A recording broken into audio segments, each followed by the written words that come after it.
Good evening, everyone, and I'd like to call to order the meeting of our Finance Committee meeting on Thursday, May 28th of 2026. As is our usual practice, we'll start with the land acknowledgement. Grimsby is situated on treaty land. This land is steeped in the rich history of the First Nations, such as the Hattaway-Wendourong, the Haudenosaunee, and the Anishinaabe, including the Mississaugas of the Credit First Nation. There are many First Nations, Métis, and Inuit people from across Turtle Island that live and work in Niagara today. The town of Grimsby stands with all Indigenous people, past and present, in promoting the wise stewardship of the lands on which we live. The next item on our agenda is to ask our committee members if there are any disclosures of pecuniary or non-pecuniary interest, and if so, to please raise your hand and declare. I see none. So we will move on to the approval of the agenda, which has been circulated earlier. Might I have a mover and a seconder to approve the agenda? Councillor Howe and Member Scandinavo have seconded. So resolved that the agenda for the May 28th, 2026 Finance Committee be approved. All in favor by a show of hands, please. And Member Yes, this hand is up. Demare, thank you. So that is carried. We also have the previous minutes with us from April 23rd, 2026. If I could have a mover and a secondary to receive the previous meeting minutes. You are allowed to move it. I asked that once and they said, even if we're not here, you're basically just, the clerk is responsible for the completeness and accuracy of it, and we are allowed to so move it. I know it's unusual, but that was how it was explained to me, so thank you. So we have Councillor Howe and Member Scandinavo who have moved and seconded. So the resolution on the floor is resolved that the minutes of the April 23rd, 2026 Finance Committee be received. All in favor by a show of hands, please. Yes, and hands. Member Demare, thank you. That is carried. We do not have any delegations or presentations this evening, nor any consent reports, but at the same time, we also have the Finance Report 26-15 on our portfolio investments, and with us is Mr. Nick Poulias, our investment advisor with the CIBC. So before we formally ask you, go right ahead, you're welcome to stand at the podium. I just need to have a mover and a seconder to get Finance Report 26-15 on our portfolio investments on the floor for discussion. So I'll ask Member Demare, would you like to move that?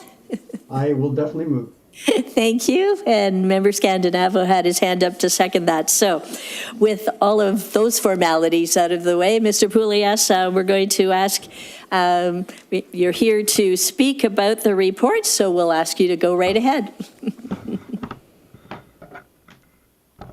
It's excellent, and thank you again for having me. It's been a couple years since we've been back to have this conversation, and I think it's safe to say that a lot has happened in the market over that 2-year period.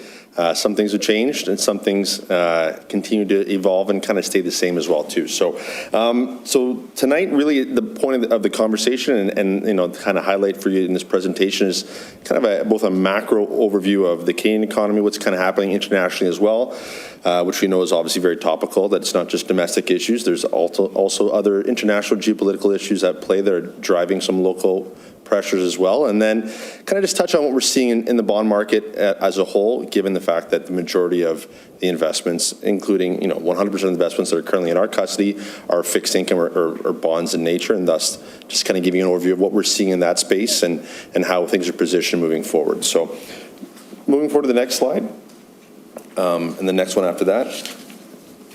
So again, just a really quick overview of our team. And I know I've been here beforehand, but just for those that maybe weren't privy to that conversation. So our team at CIBC Wood Gundy provides fully customized investment solutions to a variety of public sector institutions across Ontario and parts of Western Canada as well.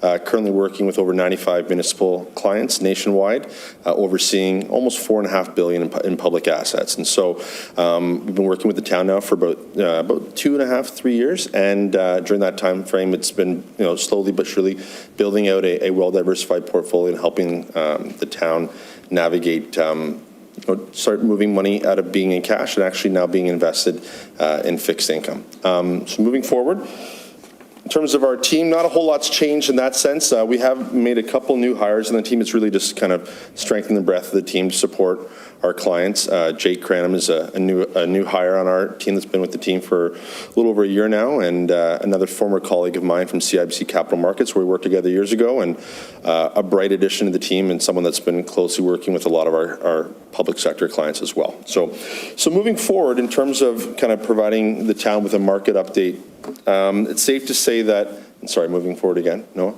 that the Canadian economy is currently facing, a variety of different headwinds, both domestically and internationally as well, or as we often call them in the finance community, a variety of different speed trumps, not speed, to a certain extent they're often originating south of the border, given the volatile policies that tend to, originate from that portion of the continent. And so nevertheless, what we're seeing now is it's not just, it's inflation, trade uncertainty, labor and other, local pressures around growth. And now we have a new one that's kind of popped up over the last couple months or so, which is really, I think for everyone here who, drove to work today or plans on driving home afterwards, has felt that initial pressure in terms of elevated commodity pricing, and not just in terms of oil and gas, but other commodities around the world, fertilizer, other kind of key exports that originate in that portion of the world and that make their way globally, and what's happened as a result. So kind of moving forward, and when we look at kind of how things are kind of currently playing out in our view, I think, the immediate reaction for a lot of people that are kind of seeing things play out is this could be, again, this inflationary shock that we're seeing in terms of increased pricing pressures, and kind of how's this going to play out. And really, to be quite honest, no one knows how it's going to play out. I think every day you wake up and you see kind of revised headlines about we're getting closer to maybe a ceasefire or some type of agreement coming into effect. Nevertheless, when we look at how things are playing out from our perspective, we don't view this as being a sustained shock. We view it as being more of a temporary increase in pricing pressures, which hopefully shouldn't threaten that long-term inflationary range that the bank looks at. The Bank of Canada has an inflationary mandate. Their mandate when they're setting policies to ensure that inflation stays as close as possible to that 2% target. And so, as a matter of fact, even last month, so we received April CPI data from the Bank of Canada, and many were expecting to have a headline number north of 3%, actually came into sub that, right? And some of the underlying kind of core measures were showing that we weren't seeing this spillover, just yet. Now, again, it's early on, and, really this whole thing kind of came about in March, and so we're going to see how things kind of play out. But when we fast forward and we look at how we're expecting things to play out, that red line being kind of our latest assumption on where we're kind of assuming the price of oil to be and what we expect, we may get an uptick of, over 3% for a month or two in the spring or early summer, but then eventually we're going to get back to more normalized levels, assuming we see a ceasefire, some type of a longer-term agreement come to fruition sooner rather than later. Again, if things do persist, you would see that kind of that upper line, that gray line, which would mean that we get to, calendar year end and, oil is still kind of over $85 a barrel. It could mean that we then have some stickier price pressures, and that may require some attention from the Bank of Canada. But at CIBC and from our economics team, that's not the house view. Moving forward, please. And when we think of the Bank of Canada and we think about, what they just recently encountered just a couple years back, right? Coming out of COVID, 2022, you saw a supply shock that happened when you had the Russian and Ukraine crisis that originated overseas. And that kind of was effectively the kind of a final nail in the coffin for which was already kind of some inflating price pressures coming out of COVID. And then, here we were a couple years after the fact when COVID had come about, and you saw some elevated price pressures. And so from the Bank of Canada, we understand why, it's kind of a funny image here, but it means that, they are fearful of these supply shocks and what could happen if they do persist for longer, they don't step in and actually take action. And so moving forward, I think when we got the monetary policy report from the Bank of Canada in April, what was really interesting, what the market kind of really started to digest was this language around if we started to see things maybe not progress on the trade front, it may be possible we see maybe a cut or two to provide some additional accommodation. But the line that I highlighted in yellow is what came into that language in that April document. And what was really interesting here was them basically making note of the fact that if they do see this situation persist for longer, they may actually have to step in, and they're talking about consecutive increases to that overnight policy rate if they see a sustained move overseas and what that would do in terms of inflationary pressures around oil pricing and whatnot. And so moving forward, what the market kind of digested when they saw that language was, okay, let's see where we are right now. That red line being that Bank of Canada neutral estimate, which is kind of the midpoint of that range. So right now we're at 2.25 in that overnight rate, which is highlighted in that gray line.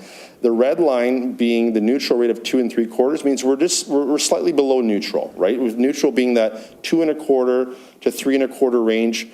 That being that band, the neutral rate being the midpoint. So we're at about 2.75 is the neutral rate. We're currently sitting at 2.25. That would be viewed as being accommodative policy. You know, if you view the neutral rate as being the rate of which the market isn't growing or contracting, it's just kind of existing. With us being at 2.25, that's basically allowing the economy to hopefully get, catch its breath and continue to, be a stimulative impact on the economy by having rates slightly lower than neutral. So there definitely is room to go higher if and when they need to do so.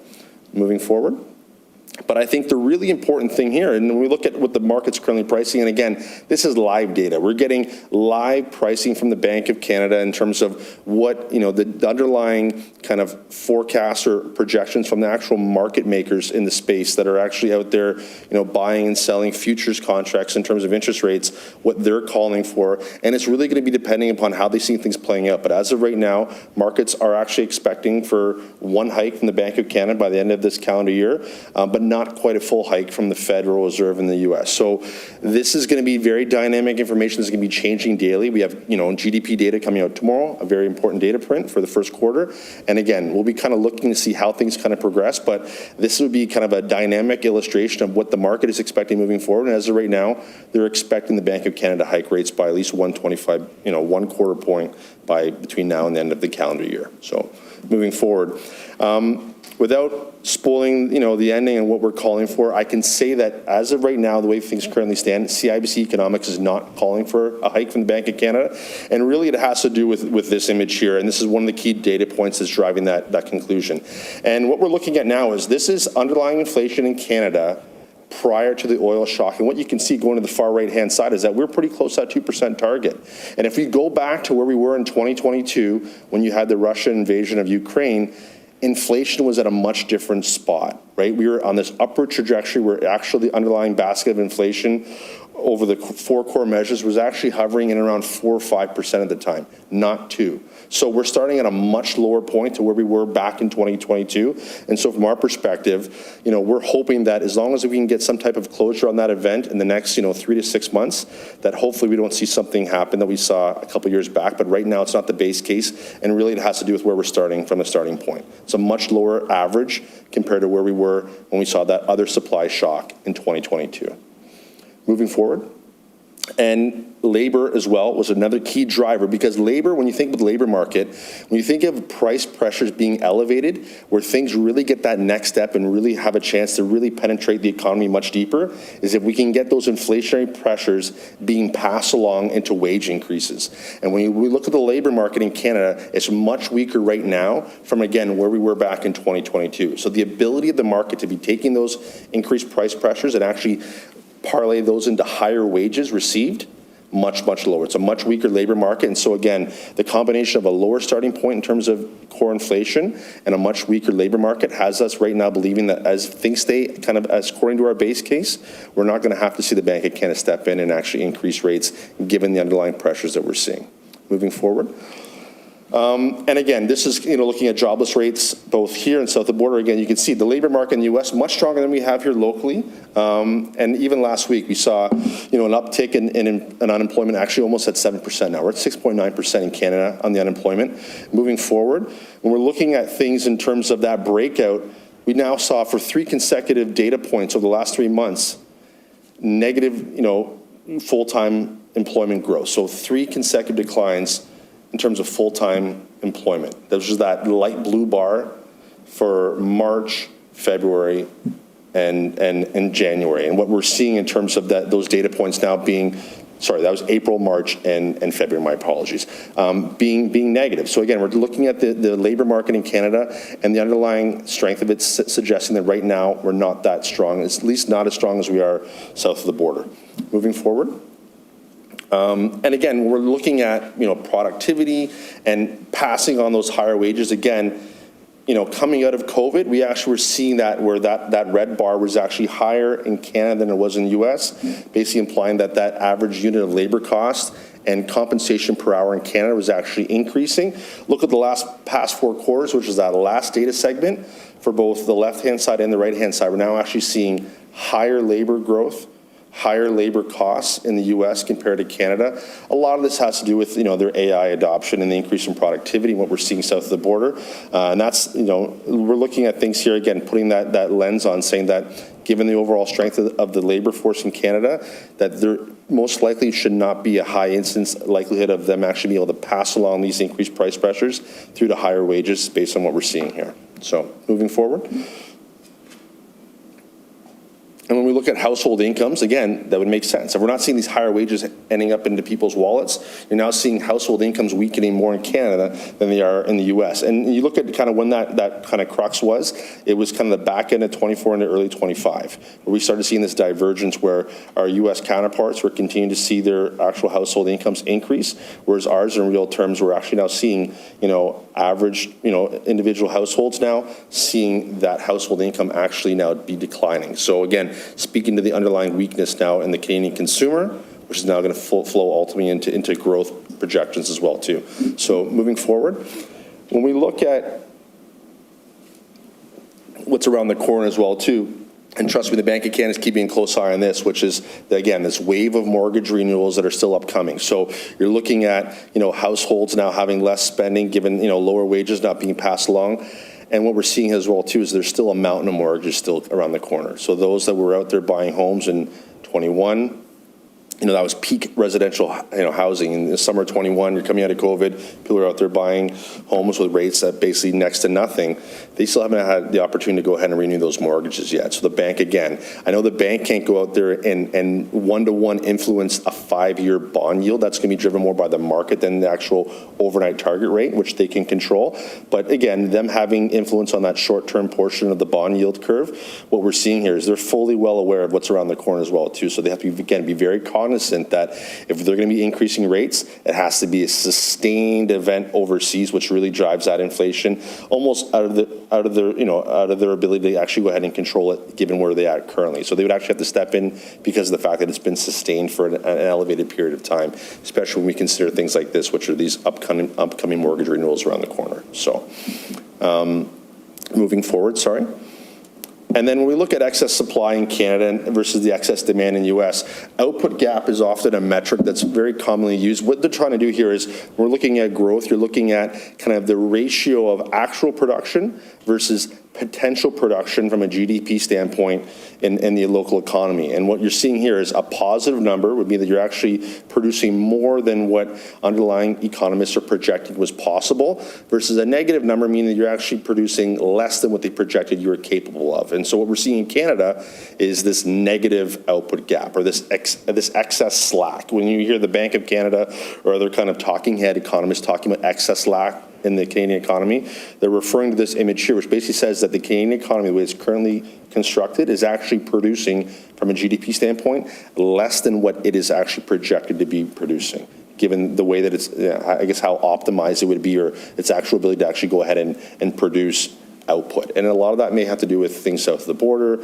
tariffs, things of that nature, but nevertheless, you can see that from an inflation. And so what you have to think about here too, from an inflationary standpoint, is it's a much more positive, higher inflation environment if you're on the upside of zero than if you're in negative territory. And so I think from an inflationary standpoint, counterparts south of the border, they definitely are growing at a much higher rate, a much healthier economy, but also have a much higher risk of sustained inflation versus what we're seeing in Canada, which is the underbelly of the Canadian economy just really isn't that strong from a growth, from a labor, from an outright inflation standpoint. So moving forward,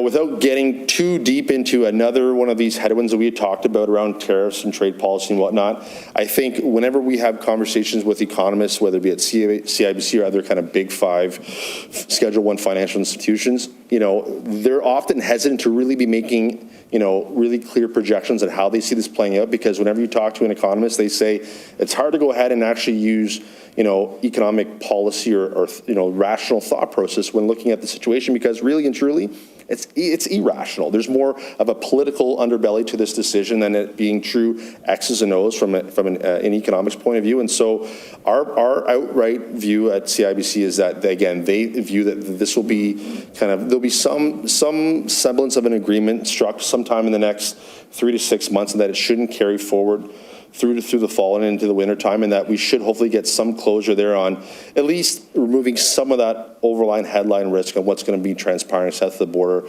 around tariffs, and hopefully the situation does not get worse. Our view is that it doesn't get worse. If anything, it's going to be where we are now, and may potentially extended to be reviewed again in 2027. But there is, hopefully, from our base case view, is that there should be no more downward pressure on the Canadian economy from additional tariffs or an escalation from those tariffs. That's our House view, is that things remain as is or improve from where we are currently right now. So moving forward, it is important though to look at how things have been playing out. And what we can see here is that these sectors that have been exposed to specific tariffs, they have been underperforming, and we see that here. So that red line here being exports exposed to sector-specific tariffs.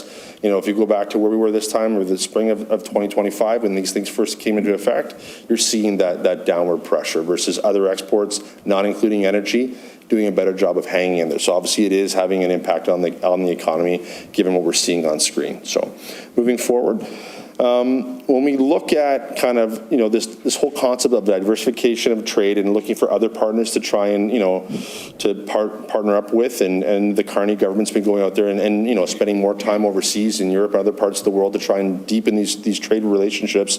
What we can see here is that there has been a year-over-year decrease in U.S. exports, and there has been an increase to other countries. And moving forward, we can get an idea of where that is being allocated to. Moving forward, Noah, my apologies. Looking at percentage share of where these exports are landing, again, you're seeing a reduction south of the border with an uptick to, Europe, excluding the UK, other parts of, the developed world as well too, China, etc., trying to diversify those trade partnerships. So again, whether it be a leverage player, really just from a diversification standpoint, to have other options, other avenues, rather than whatever is available to us south of the border. So moving forward, when we look at what we're calling for, and again, I hinted at it, we weren't calling for an increase from the Bank of Canada. This is an updated view from our economists at CIBC as of just earlier this week, as of May 26, 2026. They refreshed this House view. I highlighted that top line because when we look at what the Bank of Canada can actually step in and control, it's that overnight target rate. They have a meeting coming up in a couple weeks on June 10th. Our view is that that's not going to be an event that's going to be worthy of any real consideration. They're not going to be going ahead and increasing rates or decreasing rates. Right now, they're still very much in this data-dependent mode, waiting to see how things play out overseas. And also, there's been ongoing dialogue south of the border around tariffs. So again, we'll see how things play out, looking for more domestic data. What happens tomorrow when we get our GDP print? How does inflation and labor continue to play out? Because I think from an inflation standpoint, yeah, we saw one print in April, and it didn't show any sustained pressure through that larger basket of goods, and the headline stayed sub 3%.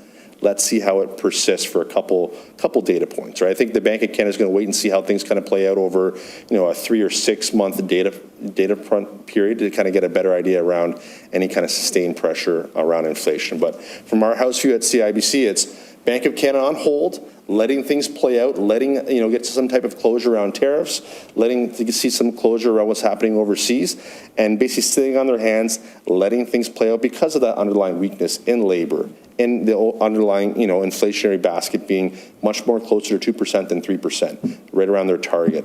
Looking at that output gap being negative, and the fact that the Canadian economy right now, household incomes, we're not really thriving right now. There isn't really this worry about things overheating currently. And so from their perspective, as of the way things currently stand, there's no rush to the table to be increasing rates. So it's on hold at 2.25 for the foreseeable future. How that impacts the town, obviously, cash that's sitting in your bank account, I would say for the foreseeable future, anchored in around mid to high 2%, and then potentially seeing that rate uptick north of 3% as we see the Bank of Canada increase rates this time and into the fall of next year. So again, our view is that we do see a couple increases, but not as quickly as the market was expecting. The market thought that maybe we'd see, a 0.25 point increase by the end of this calendar year. The House view at CIBC is that maybe it's a little bit too aggressive. They're probably going to push that out until at least this time next year to get a greater sense of how things are playing out. South of the border, again, on hold, potentially going to actually cut rates. So potentially moving in a different direction. We're actually increasing rates while the U.S. is actually going ahead and cutting rates. One thing to kind of keep in mind, we've seen a big decrease in our overnight target rate where the U.S. hasn't come all the way down. There's a pretty broad gap in terms of what we're seeing there. So what we're hoping to see is potentially seeing those short-term rates kind of get a little bit closer together, which would also then potentially hopefully strengthen the currency a little bit as well too. That interest rate differential between short-term rates in the U.S., short-term rates in Canada, as that differential tightens in, you may see an uptick in our currency as well too, and that's what we're calling for as well too. So currently sitting at around 138 or 72 cents currently right now. Now again, keeping in mind what's happening overseas, whenever you get these geopolitical events happening, you get a rush to these safe haven currencies like the U.S. dollar. So that's part of what's impacting that currency currently. But we see things playing out where we hopefully would see the Canadian dollar strengthen up over the next 12 to 18 months. And a lot of it's going to be, getting some of this risk out of the system, as well as hopefully seeing the rate differential get a little bit tighter in terms of us increasing rates and them actually cutting rates. So moving forward,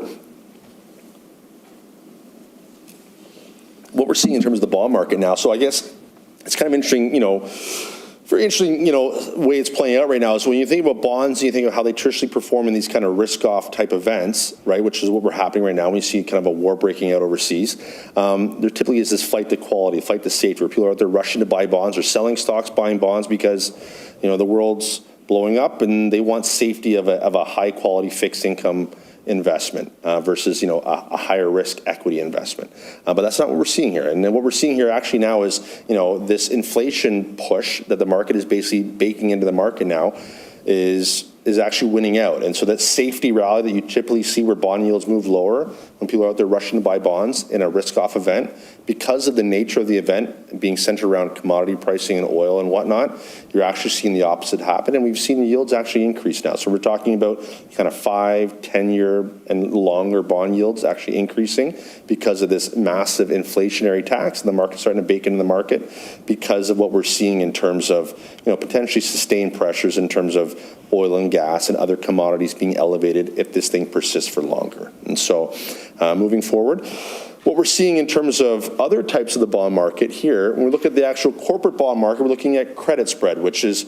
so when we think about rates and we talk about rates and how they're moving, it's often the Government of Canada benchmark bond yields. What does a 10-year Government of Canada bond yield look like? But when we're out there buying bank bonds, as an example, for the town, for other kind of municipal accounts that are looking to buy these types of investments, there's also a credit spread component to that purchase. So when you buy a 10-year bank bond, it's going to be that yield that you receive is indicative of the underlying benchmark bond, where a 10-year Canada yields trading. And then there's something called a credit premium or a credit spread up and above that. So that additional yield that you receive by buying a Scotiabank or CIBC bond versus buying a Government of Canada bond, that's known as credit spread. And typically speaking, when we see, equity market weakness or other types of, increased volatility in the market, that premium or that additional risk that you want to receive for buying, a bank bond versus buying a Government of Canada bond, that increases. That typically translates into increased yield. And so what we're seeing there, that illustration on the bottom is that exact, credit spread premium mapped out over kind of the last, let's call it 6 months or so, where what we saw here was, that credit premium increased. As the equity market sold off, that credit premium increased. But what we saw is, in around March 20th, when the market kind of bottomed out, we saw that credit premium tighten back in and get a little bit smaller, right? And so what we're seeing now is the credit spreads on these bonds, they didn't blow out. They spiked for a little bit, but they kind of have mirrored that move alongside the TSX. So if you look at how the TSX has performed since it bottomed out on March 20th, it's up about 10%. Over between then and where we are currently right now. And so that move in corporate credit spreads has kind of mirrored that move. And so we like looking at that, and we always say that the bond market is a super deep, very sophisticated market, that there aren't really a ton of retail or individuals in there buying bonds. They may be buying stocks, but they're not often buying bonds. People that are buying these bonds are large institutional investors buying bonds, like the town, other large pensions, et cetera.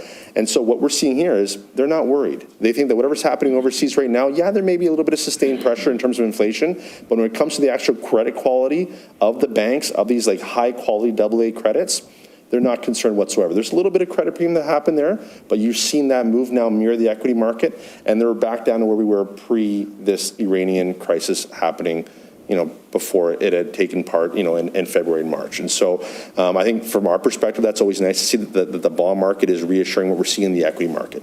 Equity market's doing well, and that bond market, in terms of the additional credit spread, is also mirroring that move from a risk tolerance standpoint as well, too. The banks have all had earnings this week, all came out with really strong earnings as well, too. So from our perspective, I guess I know that's rearward looking, and we're looking at how that things kind of play out over time, but from our perspective right now, from a credit standpoint, things look really healthy right now. So moving forward, just kind of some summary takeaways to kind of summarize the discussion here. So from our perspective right now, we're not expecting a change from the Bank of Canada. Right now, even though the irony is, when you look at things right now, if it wasn't for what was happening overseas, the underbelly of the Canadian economy is actually weak enough right now that it could actually probably afford a cut. Not a hike, a cut, right? But given you look at how, the consumer is performing, how labor is performing, what CPI is performing in terms of it being really, really close to that 2% target. If it wasn't for what was happening overseas, we may be actually talking about cuts in the bank, not actually hikes. That being said, our view is that as long as things kind of play out according to our base case, which is the Iranian conflict is resolved in the next 3 to 6 months, as well as a go ahead and seeing the tariffs and all the Trump negotiations around trade kind of, resolving as well too, our view is that should hopefully give the bank comfort to actually start increasing rates in 2027. But again, the caveat being that we don't see some downward pressure in terms of the situation overseas persisting for longer and or, trade talks moving sideways or maybe not even, moving forward whatsoever. So that kind of gives you a rough idea of what we're looking for right now and how things are currently playing out. Again, knowing that things are very fluid. They're often very volatile. I apologize for not giving the PowerPoint ahead of time. I think given how things are rapidly changing daily, I think I want to make sure that we had something as current as possible for you to go ahead and digest. And so with that, I'll open up for any questions that you may have. So. Thank you. I will open it up for any questions from the committee members. I have some questions. Go ahead, Member Demare. So in the sense that I wondered how much in our investment securities we have in U.S. stocks or Canadian stocks, because I understand the interest on bonds. Good presentation. I understand that. That's fine, and most of the portfolio is in the bond market. But the question is, how much is in equities? There's an equity component here, and how much of it is Canadian equities versus U.S. equities? Member Demare, I think we'll first refer you to Appendix B, would that be? Appendix B, which does show our holdings, but excluding the one fund, is that correct? And I'll refer this over to Tony. Go ahead. Yeah, through the chair. If you look at Appendix B, it shows our holdings as of the end of 2025. You'll see there about halfway down the page, the one investment equity portfolio. That's the extent of our equity investments, and that relates to Canadian equities. Under our current policy, the way it's structured, we can't invest in international equities, Canadian only. So it's about a 5 to 10% of the overall portfolio. Okay, that clarifies that it's strictly Canadian. It's not U.S. equities. Thanks for that. The other question is the effects. We talked about the effects of the war in Iran and geopolitical issues in Europe, but is there any expectation to have fluctuation in the bond market from the midterms in USA, where the Republicans lose control of the House and the Senate, and then a lot of changes occur because of that? And of course, it'll affect U.S. and of course Canada will affect that as well. So there's any thoughts of that in your prognosis in the next 12 months? Excellent question. Through the chair. That's an excellent question. Definitely a risk event that we're considering as well too, that we're looking at right now. In terms of how we see it playing out in the bond market, potentially not a significant market moving event. We actually don't have 10-year Canadas really moving materially higher or lower from where we're currently sitting at right now. So we've actually already seen such a pretty significant uptick in yields that from our perspective here right now, we see things relatively well anchored where they are currently right now, and that we don't see a material move. From the town's perspective, the bulk of the securities that are invested are relatively short-dated securities with very little interest rate risk attached to them. So again, from our view, we're not worried about that. If there were opportunities, like from our perspective right now, when we're looking at duration and taking on duration and having conversations with the town and with administration, we're supportive that if we see situations happening like that, where we see an uptick in duration that doesn't coincide with an increase in the overnight target rate, and what I mean by that is the actual steepness in the yield curve, those could be some really attractive opportunities for the town to go ahead and actually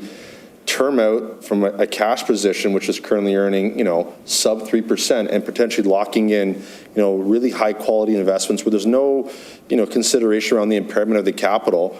You may have this ride out some near-term volatility, but potentially, being able to go ahead and secure some really attractive all-in yields at, 150, 200 basis points higher than what they're earning in cash, which I think would be, if that we did see that opportunity, I think, assuming it makes sense from a liquidity standpoint, those would be opportunities that we'd be looking to take advantage of and monetize if it made sense to do so.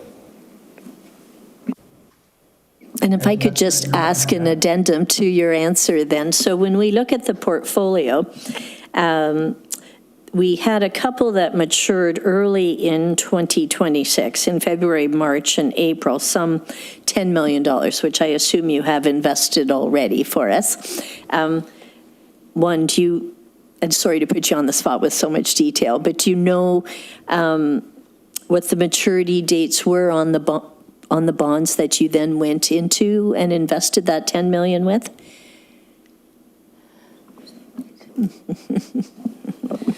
Yeah, so some of those redemptions were for cash flow purposes with the Peach King Center expenses coming up, and we had yet to issue the debt.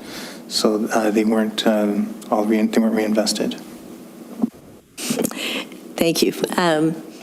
Member Demare, did you have any more questions before I'll recognize Member Scandinavo? Any further questions? No, thanks. I have none. Okay, thank you. Member Scandinavo, go ahead. Thanks. I had a couple questions. So in the report here, and excuse me if I shouldn't be asking questions about the report just yet. I think we were just going to finish asking questions of our investment advisor and then move into it, unless some are related to returns. So Yeah. It's related to, it is related to returns. So it's, I guess, can we maybe elaborate a little bit on, the rules governing the investments in Ontario? So Regulation 43897 in our town's investment policy, maybe just like a 30-second synopsis on the rules governing that? Yeah, happy to answer that question. So effectively speaking, what we're looking at here in terms of the pool of available resources or available investments for you to consider, outside of what Treasurer Delmonico had highlighted around one investment and actually owning kind of pure play Canadian equities via kind of effectively a mutual fund type option, when it comes to working with an investment advisor like myself and the types of investments we can consider, they're effectively AA low rated bank bonds or provincial bonds or municipal issued bonds or other federally issued bonds as well. So you're looking at effectively fixed income credit. So what that means effectively is, we have an inability to even go out there and buy, other BBB rated corporates, for example, Bell Canada, TELUS, things that are interesting names that you maybe want to own the stock, but we are unable to buy the bond because of not only the actual investment policy that was drafted by the town, but even just overarching legislation and what you're able to go ahead and consider for investment. So I would say it's a very restrictive, pool of investments. You're looking at super high quality. And I think the reason why is when you look at kind of underlying investment principles, it's really safety and liquidity being paramount. And then whatever additional yield you can earn up and above that, that's often kind of third in terms of that overall hierarchy for most of our clients, right? Really, when they look at investing money, it's earning a healthy spread up and above what they'd be earning by effectively doing nothing, which is having that money sitting in cash and earning, a couple hundred basis points, right? So it's trying to ladder things out, but really from an investment style, it's really restrictive in terms of the type of options we can consider, so. Yeah, so follow-on question to that, is the restriction just the Ontario regulation, or how much more restrictive is our town policy in addition to the Ontario legislation? So I can comment on that. So the policy, I think, was updated, I believe, was it 2022 is when it was updated recently? So there was an amendment to the Municipal Act, which was that legislation you're referring to, 43897, I think back in 2018-19. And with that, they actually did go ahead and lower the minimum rating restriction from AA low down to A low, which would give you potentially the ability to go ahead and consider some other types of investments. That being said, it's not a material increase. So you going ahead from looking at a AA rated bond to an A rated bond, you're talking about an additional maybe 20 or 30 basis points on a similar tenor issue. So a 5-year AA rated bond is X, an A rated AA bond or an A rated bank bond would yield about 20 or 30 basis points more. So it's not a material uptick. And so really, it broadened the investment set. It did. That legislation wasn't fully incorporated in the town's policy. We've had conversations and about potentially looking at adding that and actually broadening the horizon, but really in terms of materially, increasing the overall return in the portfolio, it wouldn't really have a material uptick in terms of the performance. Sorry, one more follow-on question. So what's the allowance for equities? It can't be zero because we own this one investment, I think it's called? Yes. So they're outside of this one investment, is there an allowance for equities at all? Yeah, I can address that. There is an option, but it would require some other. Basically, there's two kind of overarching paths that Ontario municipalities can pursue in terms of investing, money not immediately required. And there's the legal list, which is what the town is currently under. And there's also something called the prudent investor regime, which is a much more broader list of investments that could be considered. Under the legal list, there is no minimum amount you can invest in. I think often it's within the risk tolerance of the municipality, right? We have some clients that we either are working with or that we've had conversations with that have a much higher allocation to equities. But if they're going to be buying equities through the legal list, legislative channel, which the town is currently in, the only option to go ahead and do that would be through one investment. So you would not be able to go ahead and buy equities through someone like myself under the legal list option. There could be options through prudent, but that's a much deeper conversation that I think would warrant a much more serious conversation for the town. So. Yeah, sorry. Eventually I'm getting somewhere with this. I guess the reason why I ask is that, again, if you just compare the basic TSX return last year was like 25%. I wrote it down somewhere. Actually, might even been higher, 28, right? Of course, we're not going to put 100% of our investments in equities. That'd be foolish because we use it for cash flow and it needs to be there in times of emergency. But our rate of return was 4, right? Just wondering if there's perhaps an opportunity to consider re-looking at the IPS, provided legislation allows it, to broaden the ability to buy equities to simply, earn, to your point earlier, yeah, it's sitting in bonds, which is great. It's earning just a little more than inflation, right? So it's not sitting there making nothing and being worth less. It's not just keeping up with inflation. It's earning a bit more.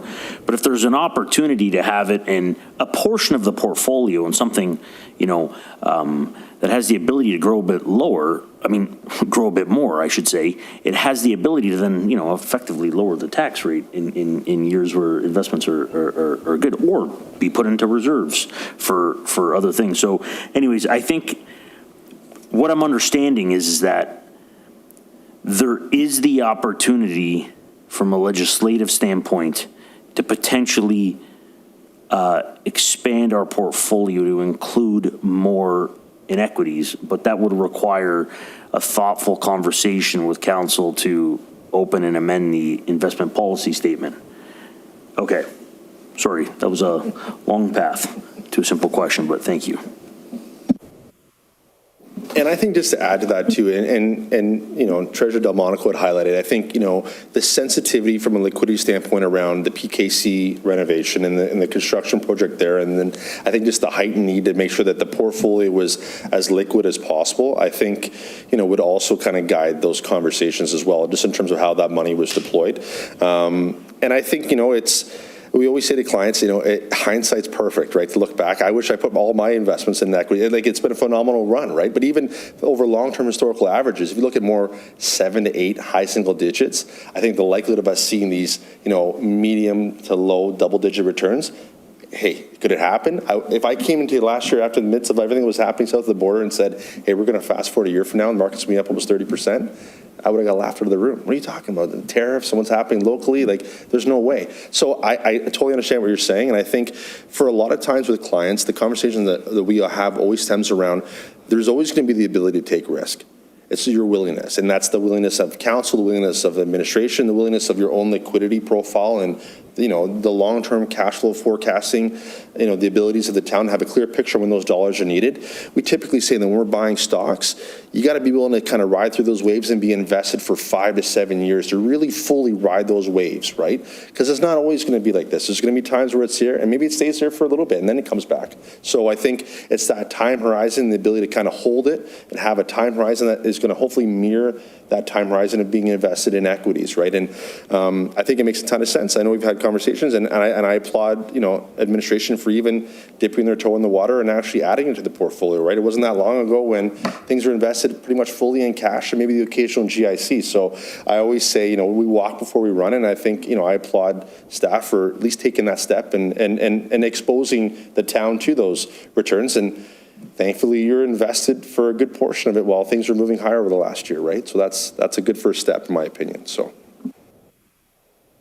I think one sort of last follow-on comment would be, like, I sit on a few investment committees, and ultimately the division of risk tolerance is based on I guess the forward-looking outlook need of that cash, right? You split it up into, in layman's terms, a short-term portfolio and a long-term portfolio, right? Do you plan on spending the money in the next 5 years? If the answer is no, then, your risk tolerance has the ability to be a bit higher. Sorry, maybe longer than 5 years if you plan on leaving something in there for 10 years. I think your risk tolerance is a little higher, and you can also ride those waves, and, over the course of 10 years, you start seeing some of those 7, 8, 9% gains year over year, right?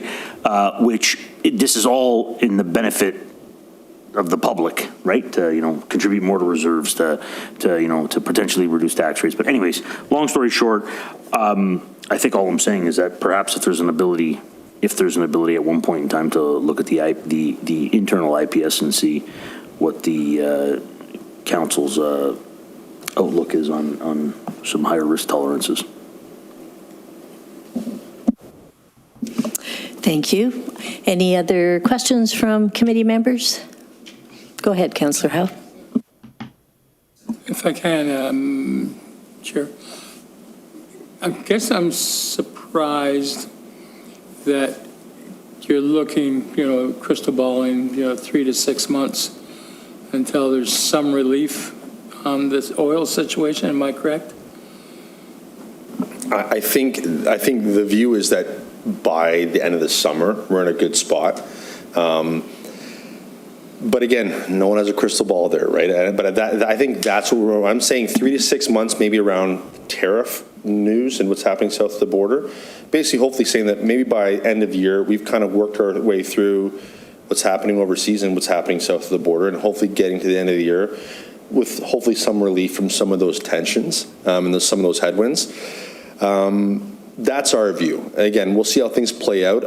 Very well, we could wake up on Monday morning, come in. I find this typically happens. You go away for the weekend, you wake up, there's a tweet over on a Saturday or Sunday that things are progressing, and the market, has factored that in when you come in to work on the Monday morning, right? So I think it's a very fluid conversation. As a matter of fact, I think even on the way in, I think I heard something that there may have been a ceasefire, agreed upon even on the way in driving from Burlington, right? So, I think it's very much a fluid situation. But I think when we look at how the market's responding, the market's basically saying, if you look at that 10% run up in equities from that March 20th low, they're basically saying that this is in the rearview mirror. The market is effectively saying that they don't think this is going to be something that's going to be persisting for longer.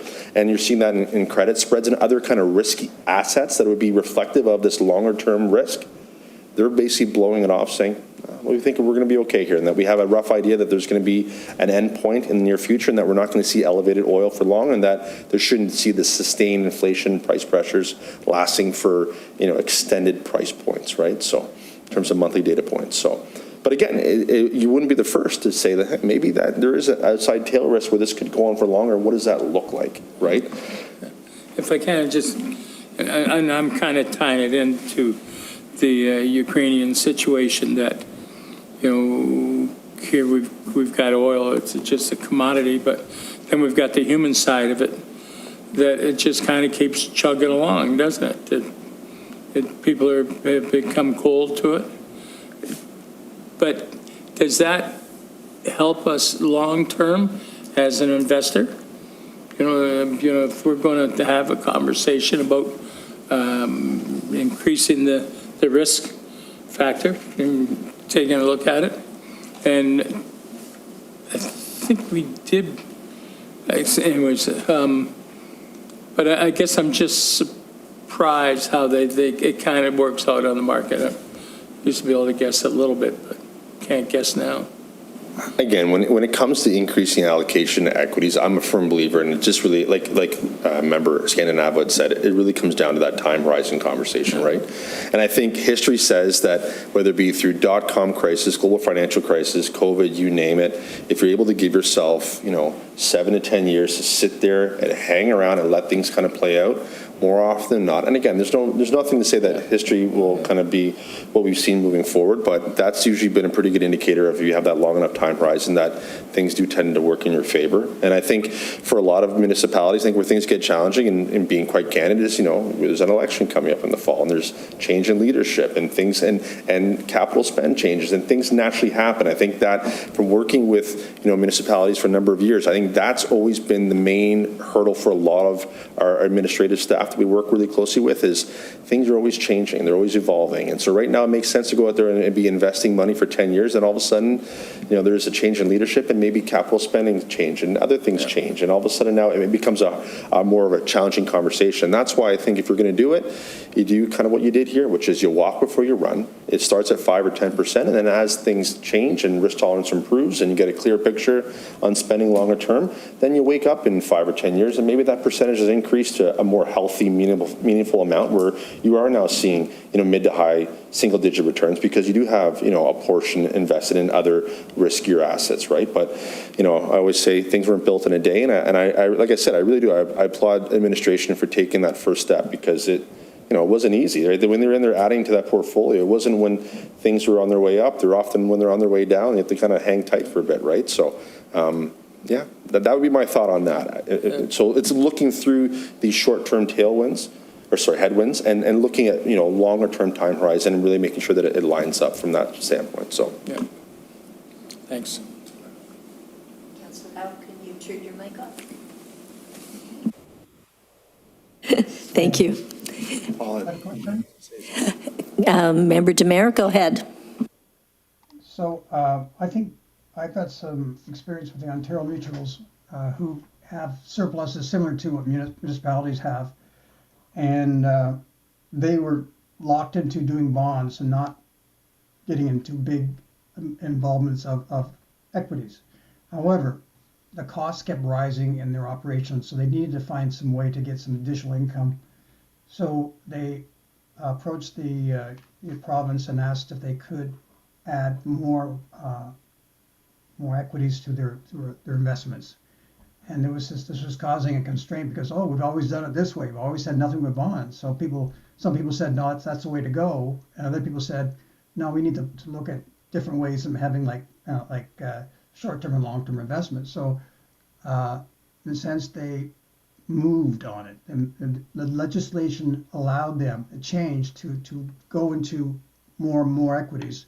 And over the last 5 years, they've done very well in is what, the income they're getting from equities versus the small amount they're getting from bonds. So it's doable if you want to make a change. And I think the province would support that as long as you're doing that. So that's something that we can look at. So the other question was, what is the cost? We're getting bonds, most are at 4 or 5% return, but what is the cost of that investment advice? Because what's your net return? So in the sense that sometimes you're paying 1-2%. On that. So I don't know. I'm sure with this volume we have, we're probably not paying that. We're probably paying a very fraction of that. So that's always a concern as well, is how much is going off for the advice we're getting, which is don't make a change. So I just wondered what is actually our cost for the advice that we're being given.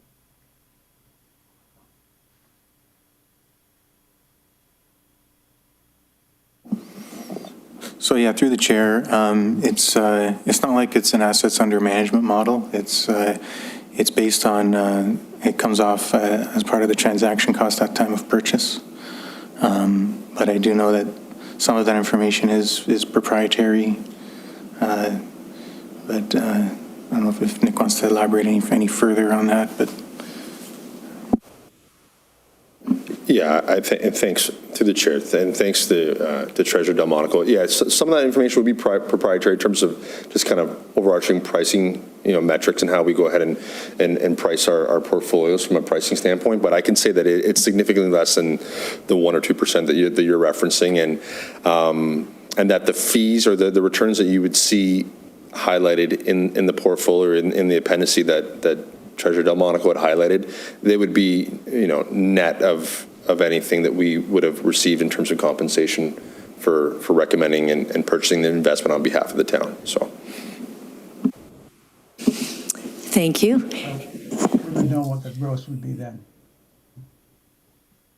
Sorry, could you just repeat that, Member Demare? Then I know we would know what the gross is because your net's showing here, so that we would know how much it's costing us. But again, that's something we don't want to talk about in a on-camera discussion, so I appreciate that. So we'll leave it there on that. Thanks. Thank you, Member Demare. I just have a few questions, if I could. One, do you envision any changes to our bond portfolio as it is now structured? Or are you feeling comfortable that this is the position we should be in going forward, given the forecasts here of, projections for government bonds and things like that? Could you just expand upon that? The town's very fortunate that the bulk of the money that's currently invested was deployed at much higher yields than what we're currently at right now. And so given that these investments are all fully liquid investments that have market prices that move up and down, as we've seen bond yields move lower as the bank's been cutting rates over the last couple of years, there's been unrealized gains, or there are gains on a fairly significant portion of the portfolio that could potentially be monetized and repositioned. I think from our perspective right now, you're trying to be opportunistic. You're looking for, moments in time where you see, rates back up and you see maybe inflationary pressures. If you get a little bit of sustained pressure in terms of short-term inflation, you see rates increase, potentially looking to take advantage of that. Also looking at potential, opportunities if we see credit spreads widen out, looking for attractive opportunities there as well too. But I think whenever we make recommendations, we always are very cognizant of, the town's underlying liquidity needs as well too. So you're not just, investing in a vacuum as per whatever is optimal based on market condition. Really and truly, it's, the risk tolerance and the liquidity needs of the town kind of come first and foremost. So it's having conversations with administration on, given liquidity, given how things are currently situated, if there's opportunities, here's kind of what we'd be looking at. But I think from our perspective right now, specifically because we're seeing an upward sloping yield curve now, we go back to where we were back in 2024, it was like a flatter, actually an inverted yield curve where short-term rates are actually yielding more than going out the curve. So now that we see this upward sloping yield curve, there could be some attractive opportunities to go ahead and, take gains on some bonds that are due in the next year or two and realize those gains and potentially go ahead and term out a little bit and increase that rate of change moving forward while also crystallizing a gain on the existing position. So from our perspective, it's more minor tweaking than an actual outright regime change or strategy change. So. Thank you, which does lead to actually the second part of my question, which actually may be a question for Mr. Delmonico as much as anything. So at the council meeting the other night, of course, we approved the issuance of a debenture for close to $20 million there. The timing of that, though, traditionally the region goes out to issue their debentures in the fall. So I'm envisioning that we'll be receiving the cash in the fall. And let me give you a little more background to my thought process. So conceivably, we issue a $20 million debenture in the fall. We get the cash from it then. it's meant to pay for the Peach King Center, but I think by then we will have paid all the bills for the Peach King Center. So really, this $20 million is going to come back in to replace some bonds that we had to cash in order to pay the bills. So given that very long background to all of it, what do we see in terms of our cash flow needs? And, what do we see in terms of investments then come the fall time with this $20 million? Yeah, this is actually a perfect time to reassess our cash flow needs. And just like Member Scandinava was saying, and, I think that we're looking to project, say, 5-10 more years out. That would be a perfect opportunity to invest in something a little more equity-based. Just going back to some other thoughts that you had there before was, I think at some point we're probably going to have to look at whether it makes sense for us to become a prudent investor municipality. Nick did touch on that. That would allow us to invest in international equities, which the diversification of that is much more beneficial than relying on just the Canadian market, which is a small percentage of the global equity market. You could have a small market like Canada be, in a negative or stagnant position for a long time, like you saw with Japan, for example, really. But if you have that international diversification, there's a lot less chance of that. That's something that I have to really give some thought to, because once you become a prudent investor, that's it. We can't revert back. And so, but I think that is something that is worth thinking about going forward long term. And related to that, because in order to be able to do that and figure out what our cash flow needs are and when, I will say that in my thinking, it comes full circle to the need for multi-year budgeting then, because really what we're going to have to do is do forecasting out, not just of our capital needs, but also of our operating needs, because we're talking about cash flow here. And so I'm not sure where my thoughts are going with this, but I guess I just see a more pressing need to get into multi-year budgeting, because we are sitting in the very fortunate position of having investments and a, not an extravagant amount, but a good amount, I will say. And in order to be able to effectively know what to do with it, we really need to give some thought to where we will be 5 to 10 years out then, and operationally and capital-wise. Could you just add your thoughts to that? Certainly, yeah, no, that's a good point.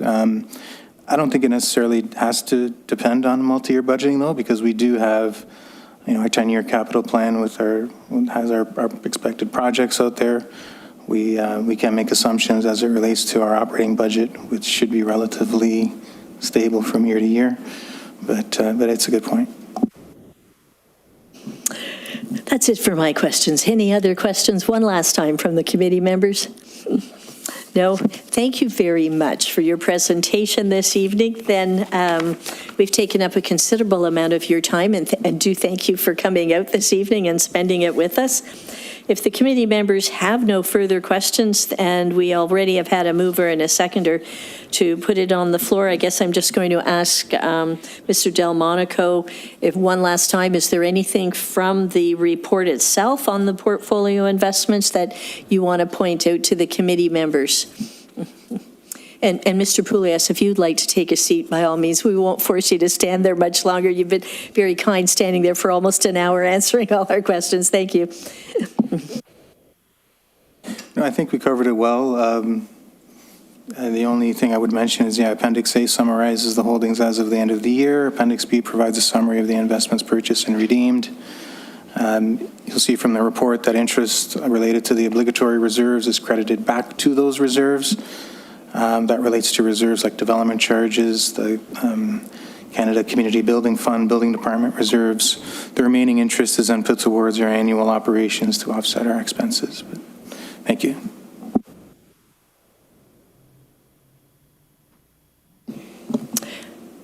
If there are no further questions, then The motion that is on the floor is resolved that report Finance 26-15 on the 2025 portfolio investments dated May 28th, 2026 be received for information. All in favor by a show of hands, please.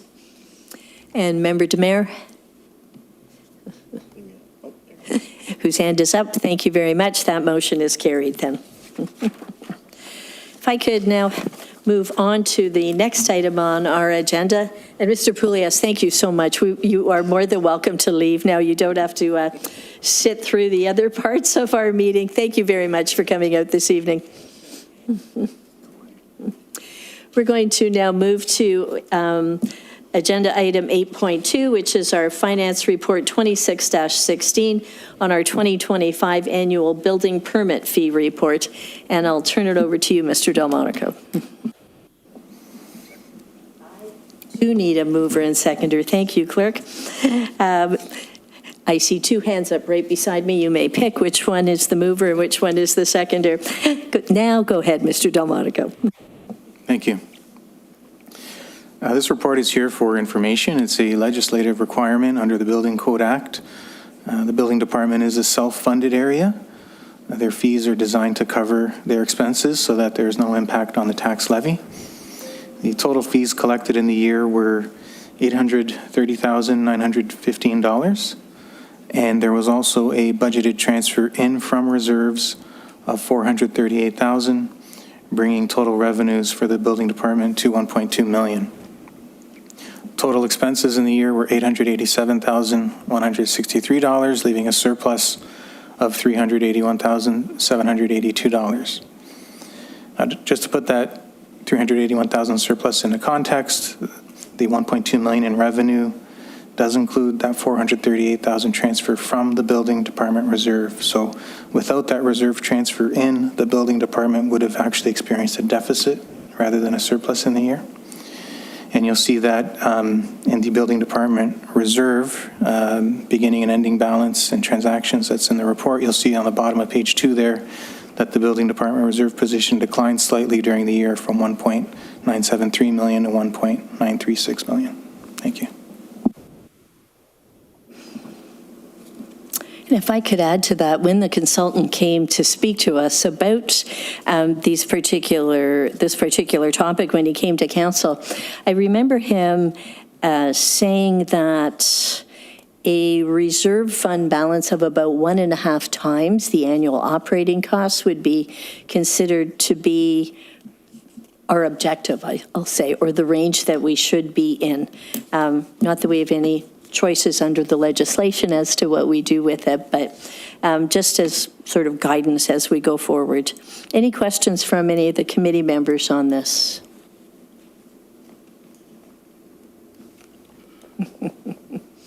Member Scandinavo? Sorry, I just had a slight, maybe presentation question or comment. And in the appendix, it makes it seem like there's a budget variance loss of $235,000 because there's that transfer under general admin 5, that the code is 57950 transfers to reserves, which was unbudgeted. So it makes it look like there's a big negative variance. I do appreciate the comment you made earlier saying that there was a transfer in from reserves of $438,000 and then a transfer back to reserves of $381. So if there wasn't that transfer in at $438, we would have experienced a loss, which I understand. But that loss was the tune of, let's say, $56,000. If you look at that report, it gives the illusion that they did worse. It gives the illusion that they had expenses over. They had actual expenses of $1.2 million over budgeted expenses of $1.033 million. It just paints a bit of a negative picture. But again, that's just more semantics than anything. The report itself is great. Just trying to paint a better picture, that's all, right? And I think that happens because the transfer from reserves is a revenue item, so it's above. And then the transfers out to the reserves is in the expenditure section. And and I realize that's probably how our reports print out through our software. But you almost have to take those two numbers out of there and show them at the bottom, and then you get really the same numbers as Mr. Delmonico has in his report. Councillor Howe, do I see your hand up? Through you, Chair. Every year we go through this, and it's the cycles, understand? What if we had a chart, a 10-year chart, just to see the movement within that, the ins and outs, and that it's not an uncommon thing for this particular fund or this particular fee? But just a chart, just 10 years, and see it, and takes away a lot of angst. Oh, Could I just clarify, are you referring to the 10-year related to the reserve transactions or for building activity? just building. Building activity? Yeah. Okay, yeah, we can incorporate that into future reports and history. Yeah. And I imagine that you probably are looking at that when you do the budget, because of course the biggest number in here is always building permits. And so, it's not just the average of prior activity, but it's also what's in play now and things like that. So it is, from my perspective at least, a number of building permit revenue that is kind of hard to get your hands under when you're doing the budget, because as you can see here, we expected under the budget it would just be under 500,000, and surprise, surprise, it came in at 727,000, I'm saying. I imagine that staff are looking at that history and also what's in play to be able to budget for it, but that would be really interesting, even the last 5 years, enough to capture, I guess, some cyclical, because certainly the building department and development charges, those two, I always say go hand in hand. The development charges and the revenue we collect from that goes up first, and then eventually it morphs into building permits, and the revenue comes there, right? So it goes in waves, and it would be interesting to see those waves. If there are no further questions, then the resolution on the floor is resolved that report Finance 26-16, the 2025 annual building permit fee report dated May 28th, 2026, be received for information, and that the 2025 annual building permit fee report be made publicly available on the town's website and upon request in accordance with the Building Code Act. All those in favor by show of hands, please. And Member Demare has also confirmed his vote, and that is carried. Thank you. And so, talking about hand in hand, the next report and the next item on our agenda is Finance Report 26-17, on a report on our 2025 Development Charge Reserve Fund statements. If I could have a mover and a seconder to put it on the floor, please. That would be Member Scandinavo and then Councillor Howe. I turn the floor over to you, Mr. Delmonico. Thank you. The Development Charges Act requires that this report be brought annually. Despite a downturn in the broader construction industry, development charge collections in Grimsby were actually the highest that they've been since 2022. The beginning balance in the development charge reserves was $8.5 million at the beginning of 2025. We had inflows from collections and interest income of $1.8 million and outflows of $410,000 related to project funding and development charge debt payments related to Fire Station 2, which resulted in an overall position of $10 million for our development charge reserves as a whole. Appendix A contains the activity details for each development charge reserve, and Appendix B contains further details on reserve outflows, including other funding sources that may have been approved. But for context, I do want to note that this report reflects the current cash balances in the development charge reserves. It does not reflect approved, but as yet unspent commitments against the reserves. Thank you.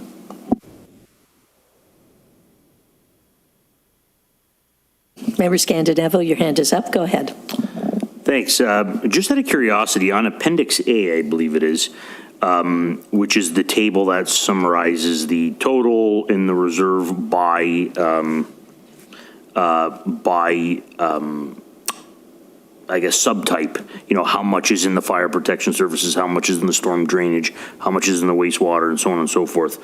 Who comes up with these categories in allocations? And is there flexibility on that? Thank you. Through the chair. So the development charge recoverable areas are determined by the Development Charges Act. And then through the development charge background study process, we review which areas fall under the town's needs, and those are, and which projects we have in their future that need to be levied for as development charges. Any questions from the other committee members?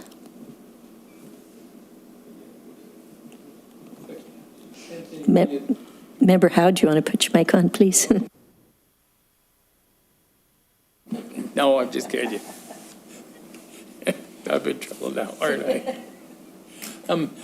But were you thinking some like with titles or names, or would it be more understandable? Because something tweaked it, so. No, like when looking at it, obviously, like there's the basics, right? There's highway related, there's fire protection services, you know, very basic things that you'd expect as development expands. You're going to need more wastewater services, more water services, so on and so forth. But how often do we look at this and see, you know, as the population grows or changes or has different needs, how often do we, you know, perhaps take from one category and add to another category or create a whole new category? Like, how often is this sort of looked at? I don't see anything out of the ordinary, but some of the ending balances do raise an eyebrow to me as to why they're in some of the categories they're in. And again, just a sheer curiosity, right? Like, I think, again, I'd imagine that, as you indicated earlier, there's some legislative need to have some of these in, of course, but then there's probably some flexibility on others. And, you know, just again, why these categories and why not others? And I'm not suggesting we add or remove categories tonight, but how often does this get looked at?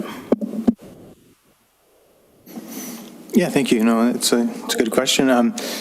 We do a development charge background study about once every 5 years. We're in the process of doing one currently.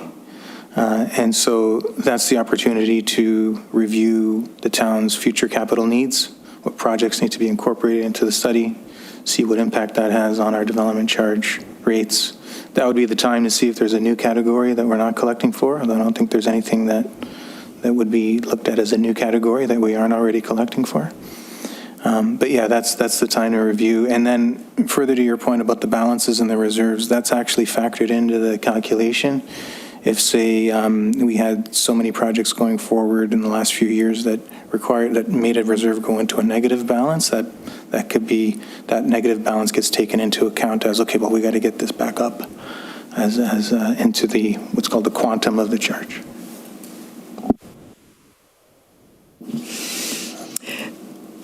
Mr. Delmonico, I'm going to ask you to walk this committee through something that didn't come up at council, but you and I talked about it outside of the council meeting, and that was, and I'll ask you to first start by walking the committee through the column called Fire Protection Services, and then where it says less capital debt payments, the $83,560.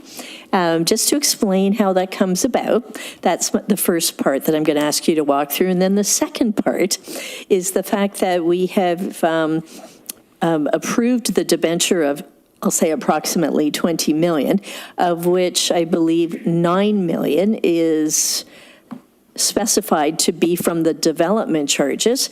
And in this particular case, now to piggyback on something Member Scandinavo said.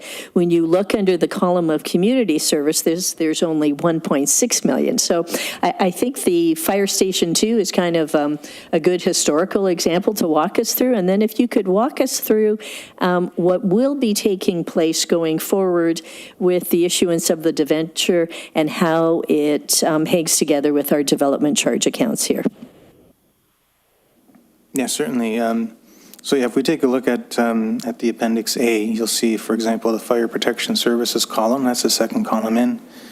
You'll see that it starts by showing the opening balance in that reserve, and then it shows the inflows in from the development charges collected, broken out by the type of development, whether that's residential or non-residential. It then also shows the interest that was brought into that reserve, in this case $10,000 for the year. The interest was $30,000 for the year. But then you'll see the capital debt payments that the chair was referring to of $83,000. So that's the annual payment related to the debt that was issued for Fire Station 2. That $83,000 that's the growth-related component of the debt. There's also a levy component of the debt that is not funded through development charges. That's paid for through the tax base, but this is the growth-related component. And so that then comes out of the reserve. It's been coming out of the reserve for $83,000 each year. And then there were no fire-related capital projects that had to be funded. And so when you add that all up, you'll see that the ending balance in the reserve is at $738,000.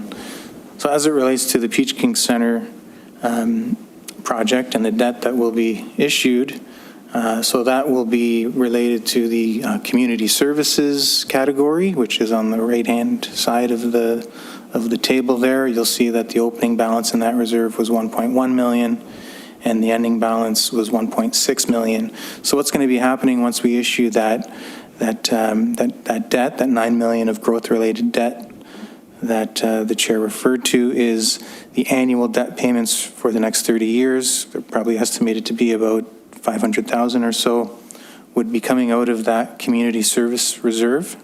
So just like the 83,000 in debt for the fire station was coming out, that 500,000 will be coming out of that community service reserve. And like I mentioned earlier, if that causes the reserve to go into a negative balance, that is actually allowed under the Development Charge Act. We can continue to do that. That then becomes a factor in each subsequent development charge bylaw that gets updated every 5 years to so that we are recovering from future growth the required amount to be able to pay off that debt and other community service related growth projects. Does that answer your question? It does. Does that help the committee members sort of to understand the use of it as well?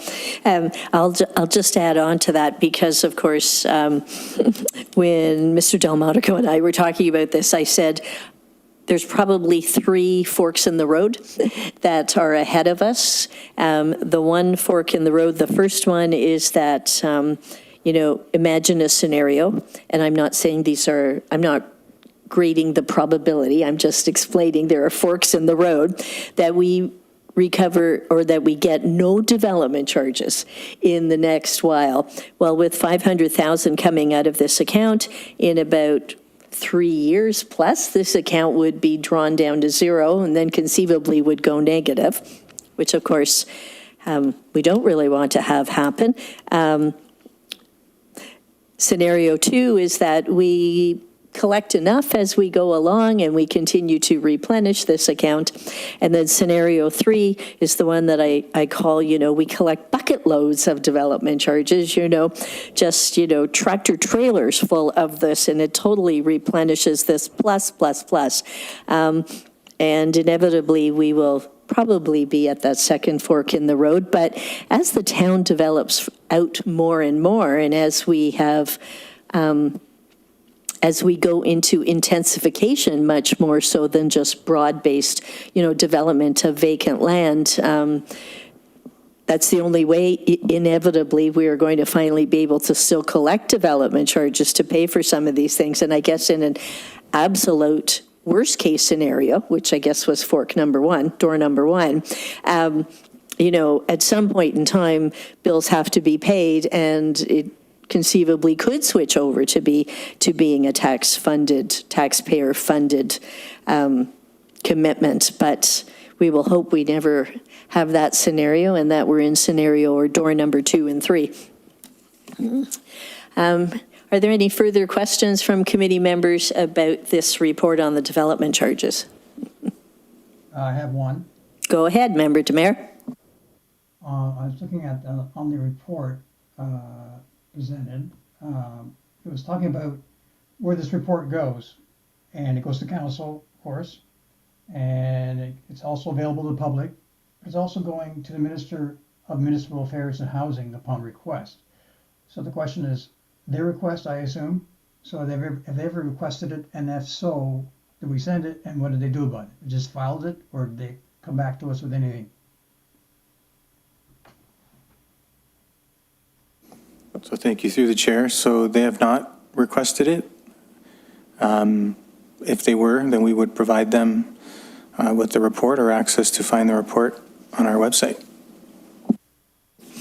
I think the other thing to share with all the members is that once our audit is complete, staff have to complete what's called a financial information return, and that actually is in a very prescribed format, and they upload those numbers directly onto the Ministry of Municipal Affairs and Housing website, and that includes flow-through analyses of our development charges and things like that. So I will say they may not be formally requesting this particular report, but in the end, they will get a very detailed analysis through this FIR system of exactly what the transactions are in and out and where we stand in all of this anyway. So they do.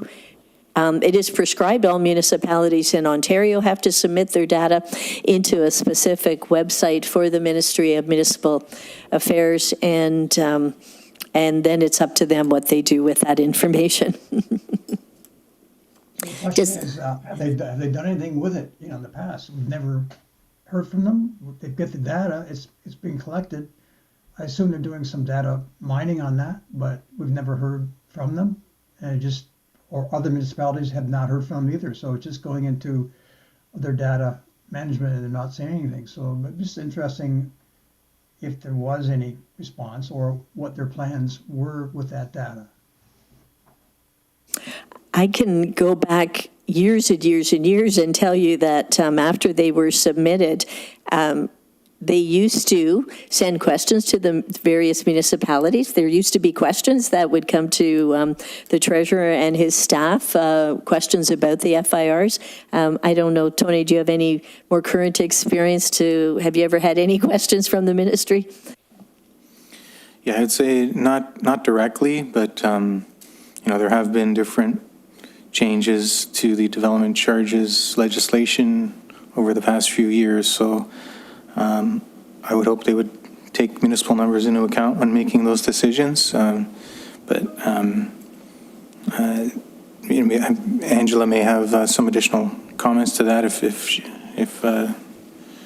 she has experienced any of that before I arrived. Angela, did you want to chime in? Sure. Thank you. Through you to the chair. Historically, we've just received inquiries through the ministry regarding certain categories that we may have marked and just looking for clarification, or if there wasn't necessarily a tie-in. We've never had any specific questions regarding reserves or the reserve funds or clarification on the spend. Thank you, Angela. I do hear you, Member Demare, in that we do hope the ministry is looking at the aggregate of all the information, that they're looking at the municipalities individually and sort of assessing the financial health of the municipalities. But we have no further insights, I think, to share with you on that one. I wonder if the region also has access because, they're looking at all the municipalities at lower level municipalities and seeing how they're doing. Because obviously it's their concern because they're setting the tax rates, right? So Do we know if the region has access to this, or they go to the government to get that information, or maybe they don't go through it? I can tell you, Member Demare, that the financial information return is on a very publicly accessible website of the Ministry of Municipal Affairs. If you type in municipal financial information returns, you will find them for all the municipalities of Ontario going back years. And there are a lot of schedules in that, so please be aware of that when you go into it, but that information is totally publicly available to each and every one of us, and whoever chooses to access that part of it. And in our particular case, I think in Tony and Angela's case, they probably have special passwords and things like that to be able to input that data into it. But for the public ourselves, we're on a read-only basis, but you can see all of that information on a very public website. And that website was getting misspelled, what was it called again? I'm going to say it's the financial information return is what you're typing in. Perhaps Mr. Delmonico or our deputy treasurer can find the exact website and send it out to us in an email or something like that. Well, that'd be good, because we could all sort of check into it once in a while and just see what everybody else is seeing and how we compare maybe. Yes, I agree. It's very interesting information, as are the audited financial statements once they're all completed by municipality too. It is interesting to go to the individual municipality's website and read their statements too, totally. If there are no further questions, then resolve that report Finance 26-17 on our 2025 Development Charge Reserve Fund statements, report dated May 28th, 2026, be received, and that the Treasurer's annual statement of development reserve funds for 2025 be publicly available on the town's website and upon request. All those in favor, by show of hands, please. Member Demare has voted as well. Thank you, and that motion is carried. Very last item on our agenda is 8.4. And if I could have a mover and a seconder to get report Finance 26-18 on our key performance indicators on the floor for discussion. Member Scandinavo has so moved, and Councillor Howe has put up both hands. Thank you. And we'll turn it over to Mr. Delmonico.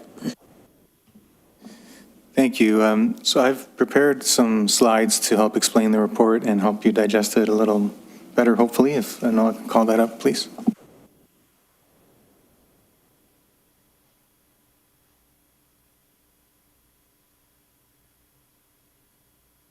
Okay, great, thank you.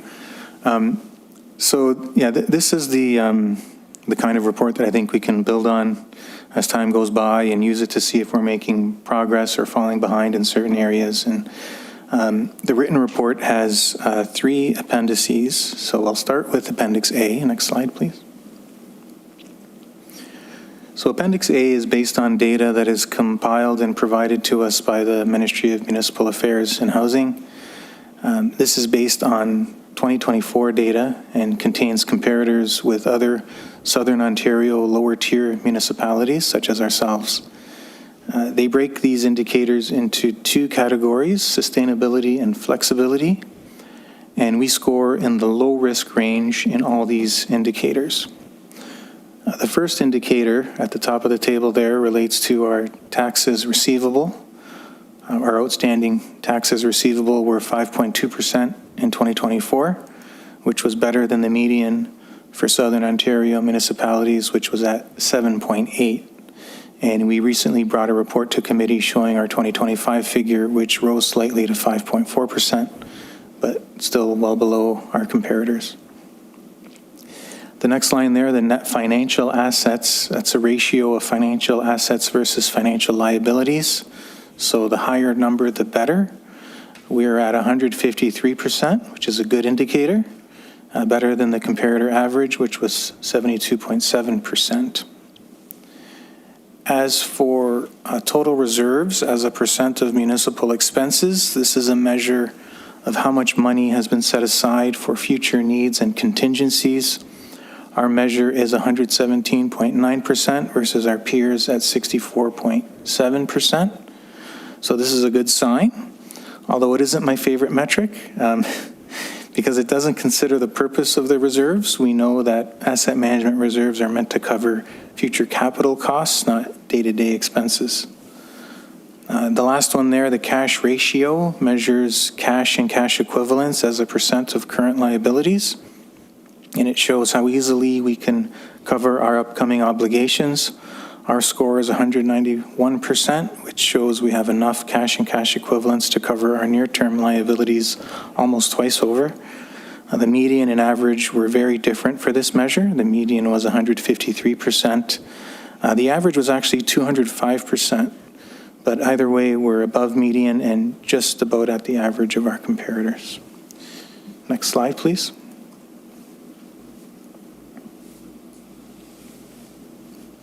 So this is the flexibility indicators. Debt service as a percent of total revenues, that indicates how much of each dollar raised in revenue is spent on paying down existing debt.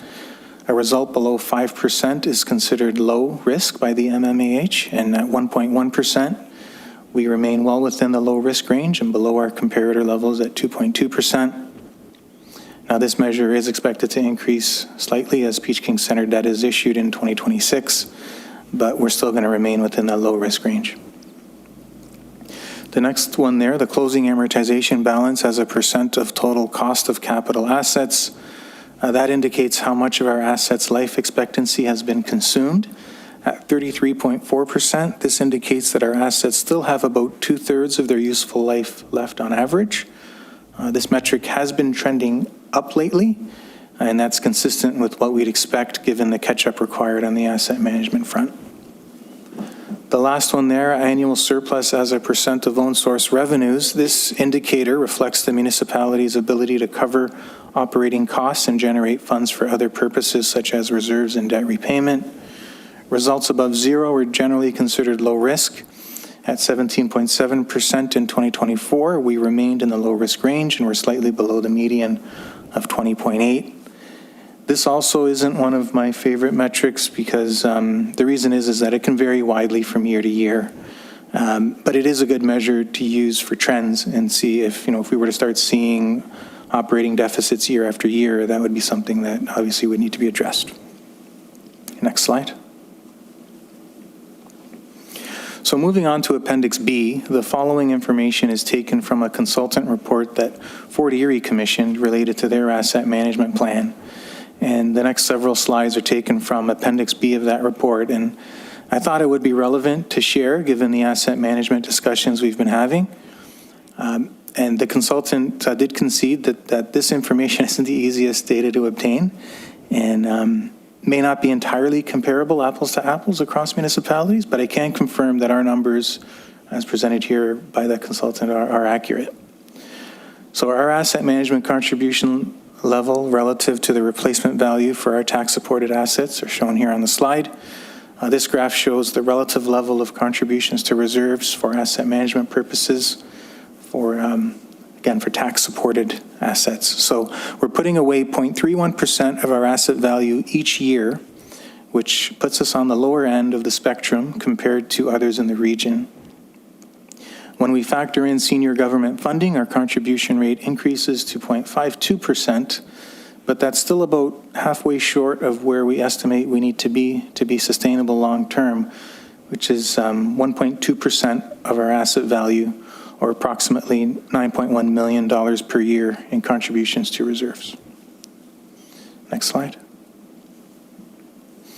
This provides an alternate way of looking at our asset management contributions. It shows how much of our tax levy is going towards asset management. Based on current levels of senior government support, annual town contributions to reserves of approximately 33% of the net levy, or $6.6 million in dollar terms, would be sustainable for us long-term. Right now we're at 12%. Next slide. We do compare more favorably when it comes to water and wastewater asset management contributions. We are saving into reserves 0.83% of our asset values each year, which is very close to our sustainable level, which we estimate to be 1% or $4.8 million per year in dollar terms.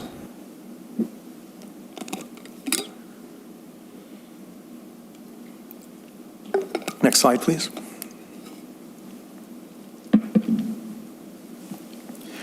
And Appendix B ends with a look at municipal debt levels across the region. We are on the lower end, which indicates that we have more ability to take on debt compared to our regional neighbors. Given the relatively low contribution level to our tax-supported asset management reserves, we may need to tap into this debt capacity in the coming years as we address our infrastructure backlog. Next slide. So the report ends with Appendix C. So the following data, this slide and the following slides, is from a report that's produced annually by a firm known as BMA Consulting.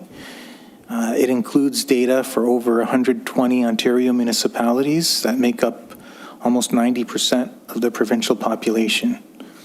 So this first graph here relates to household income, and you'll see that Grimsby's household income of $145,000 is not only second highest in the region, but also higher than average when compared to other Ontario lower-tier municipalities that were included in the study.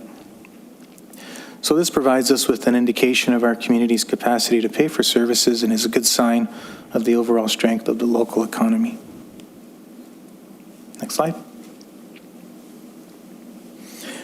When it comes to residential tax rates, Grimsby has the second lowest tax rates in the region at 1.15%.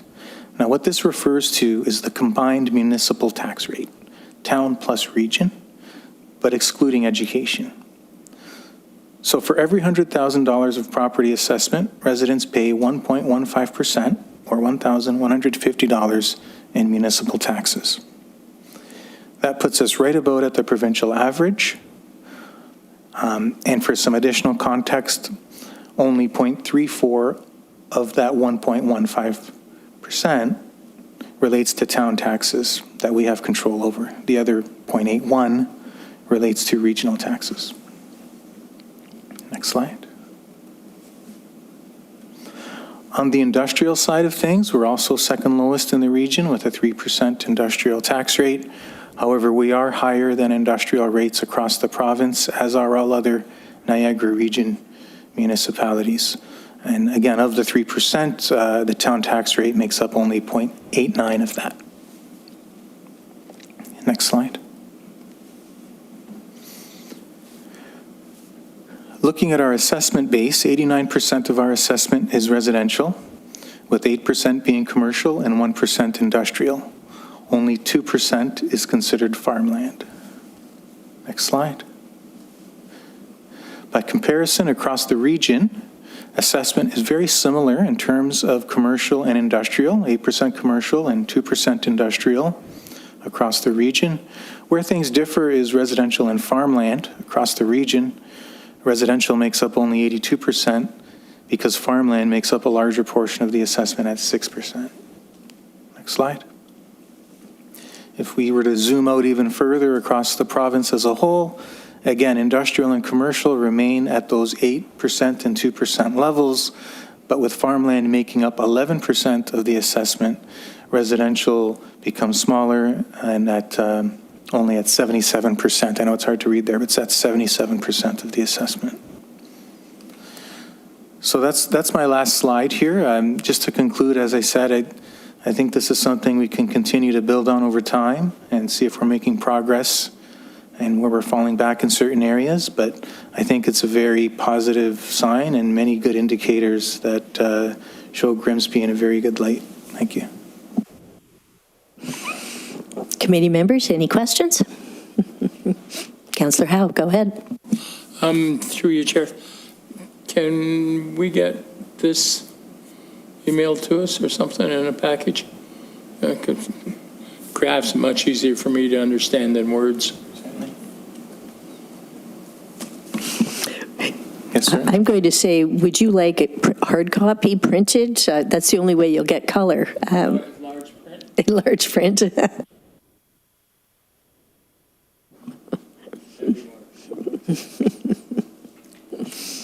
Any other questions from committee members? Okay. Member Scandinavo, go ahead. Maybe just a comment. That was excellent. Thanks for the slide deck. Made it a lot easier to digest. Again, we always bubble up and bump around and talk about the fact that we're not contributing enough to reserves to replace our capital assets. I guess the challenge with making it a priority is that replacing capital assets is generally something that happens over decades rather than, within a year. So it's good to see that we keep putting it on the forefront of issues so that it's not forgotten. And earlier on, when we were speaking about our investment policy statement, sort of what I was referring to is that if there's a potential to if there's a potential to broaden the scope of what we're able to invest in over longer time horizons, perhaps that's an opportunity to use returns on funds that are otherwise sitting idle to help bridge that gap rather than via tax levy. But again, that was a great report, great visual representation of that, and also there was many positives taken away from it. So thank you very much.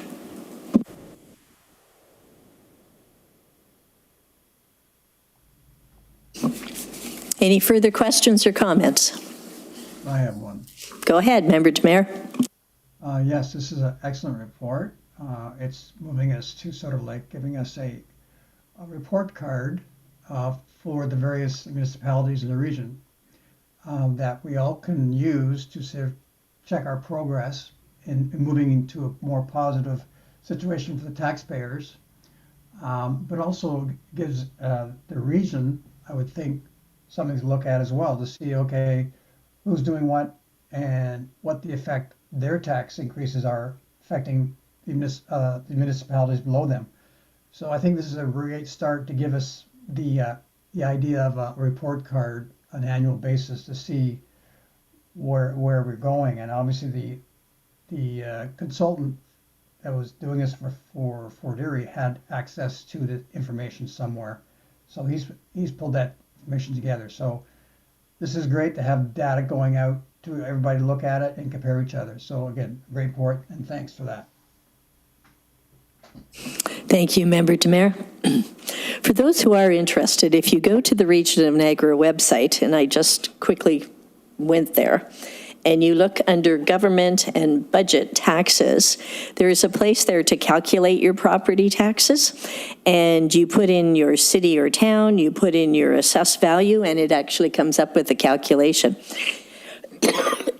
A number of months ago, I went in and ran this report for 2025 for a number of municipalities in the Niagara region, and I can truly say that this calculator is accurate, almost to the penny, because it matched my property tax bill that accurately. And so to start with, very reliable calculator. But secondly, it was really interesting to put in the various municipalities with that same assessment that I was looking up, which was my own home.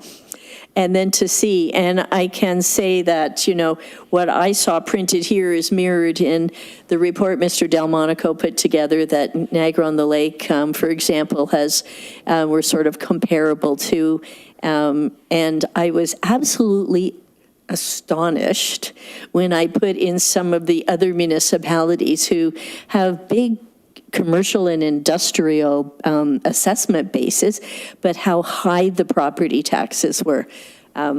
Really, I was, all I can say, I was absolutely astonished by the size of the number of what the property taxes would be. So just something, if you're curious to see exactly what your home would be and what your property taxes would be if you were in other municipalities, feel free to run your own calculations here. I think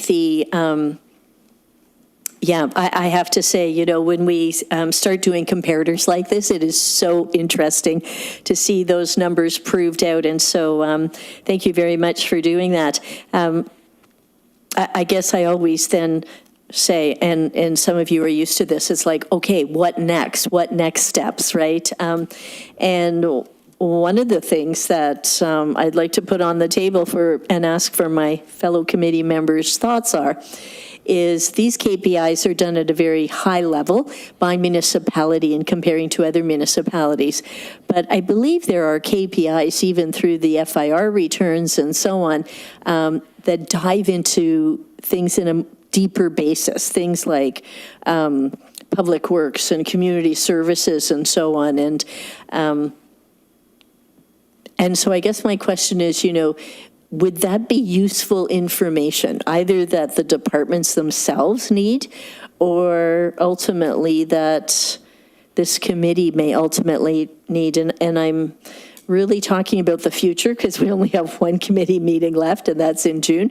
But interested in everybody's thoughts about, KPIs, more detailed KPIs, and, how we can use them to improve the municipality. So I'll put that on the floor.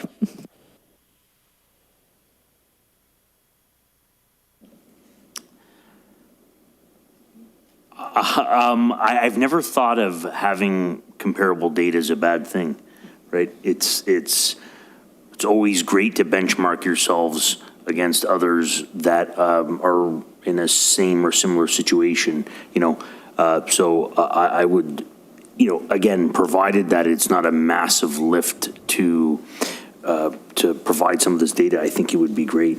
I honestly do. I can't see a reason why we shouldn't be benchmarking ourselves in as many categories as possible or reasonable to do so.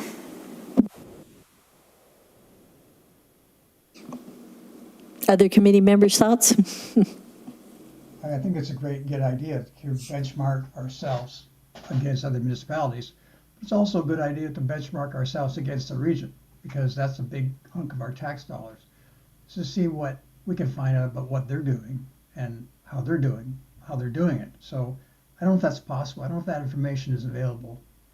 But if we start down the road of checking other municipalities, we should also check the region to see where we are, where we can improve, and where they need to improve. So we have some actual hard data to go to them and say, stop doing this and do more of this. So that's, I think, was the future, is getting everybody in the same boat, as it were, and sort of moving in the same direction. So I think this is a good start from that point of view. Thanks.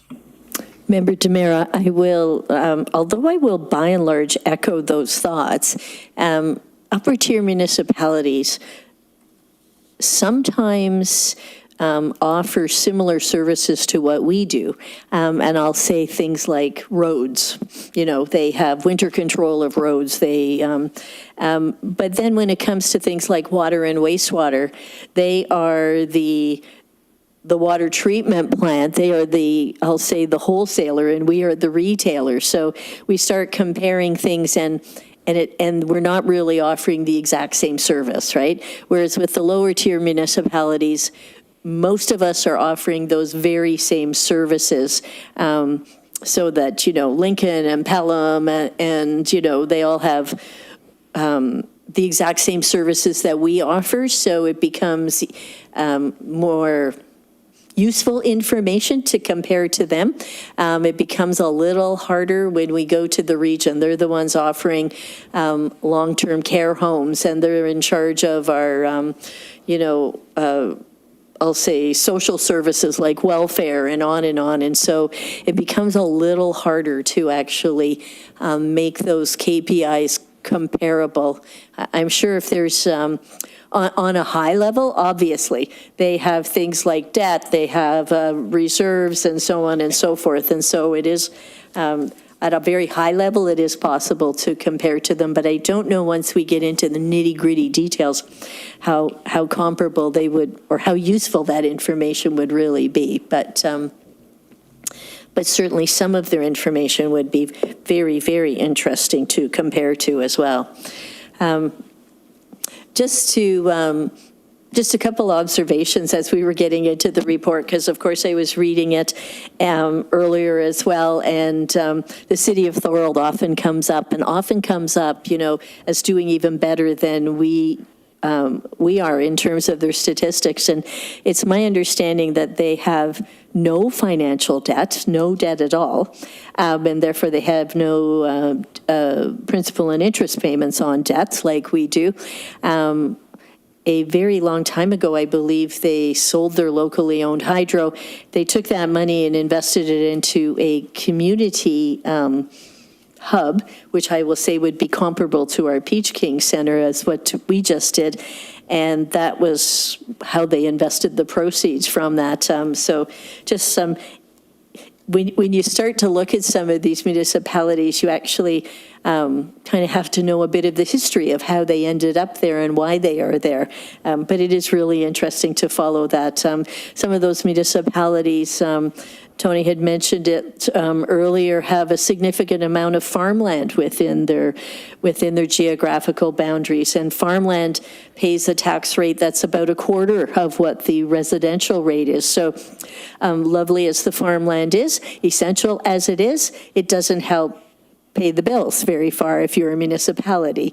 You're better off to have industrial and commercial or a lot of residential. So each of the municipalities in our chart and each of our comparators is unique in its own way, either because of its geography or things that have happened in the past and the choices that they make. But it is still really interesting information to be able to compare to all our neighbors, for sure. One last call. Any questions from the committee members or comments?